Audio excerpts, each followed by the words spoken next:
রাঙামাটির কোমর তাঁতের কাপড়ের চাহিদা আছে সারা দেশে, তবে নানান সংকটের সম্ভাবনাময় এই খাত বিপর্যস্ত।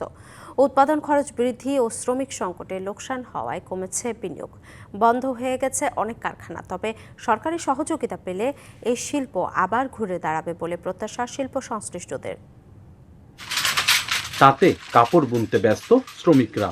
তৈরি হচ্ছে পিনন, হাদি, গামছা সহ নানা পণ্য। স্থানীয়দের পাশাপাশি পর্যটকদের কাছেও ব্যাপক চাহিদা হাতে তৈরি এই পণ্যের।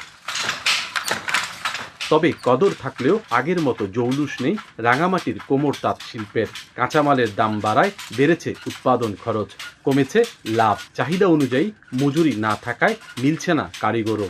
এসব কারণে উদ্যোক্তারাও মুখ ফিরিয়ে নিয়েছেন এই খাত থেকে। তাতে জেলায় দিন দিন কমছে তাঁত কারখানা। লিলি হালাল বিউটি সোপ, বিএসটিআই কর্তৃক সনদপ্রাপ্ত দেশের প্রথম হালাল বিউটি সোপ। দীপ্তিময় উজ্জ্বল ত্বকের জন্য।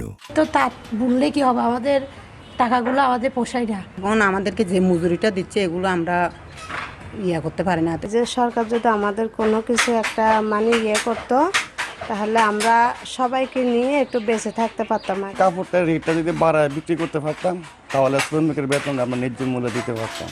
তবে উদ্যোক্তা ও শিল্প সংশ্লিষ্টরা বলছেন, সরকারি পৃষ্ঠপোষকতা পেলে ঘুরে দাঁড়াবে এই শিল্প।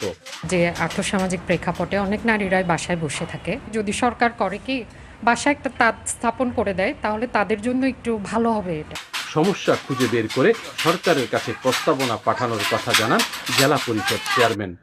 তাঁত এবং এর সঙ্গে সংশ্লিষ্ট সমস্যা বুঝতে পারলে এর সমাধানে স্থানীয় পর্যায়ে না পারলেও সরকারকে জানাবো এবং সমাধানের চেষ্টা করব।